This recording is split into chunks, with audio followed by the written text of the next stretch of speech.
প্রত্যেক ব্যক্তিকে আল্লাহ হাসরের ময়দানে বলবে, বান্দা বলো দুইটা জিনিস কি আমি তোমাকে দিছি কিনা বলো।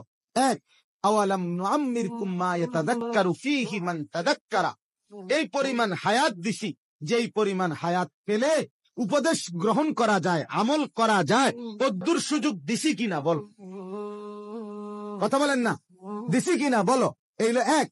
দুই নাম্বার হলো ওয়াজাআকুমুন নাযীর, তোমার কাছে বুঝাইয়া দেওয়ার জন্য আলেম, ইমাম, ওয়াইজ, বক্তা, আউলিয়া, বুজুর্গ, পীর, মাশায়েখ, খতিব পাঠাইছিলাম কিনা কাউরে, তুমি কও। আপনি কি বলবেন? না আমি হুজুরের 14 গোষ্ঠী কোনোদিন দেখছি না। বলতে পারবেন এটা আপনারা? কথা বলেন না কেন? এই জন্য আলা সিরাতিল মুস্তাকিম আল্লাহ তাআলা বলে, বন্ধু আপনার পুরা জিন্দেগি সিরাতে মুস্তাকিম, কোন চিন্তার দরকার নাই বান্দা।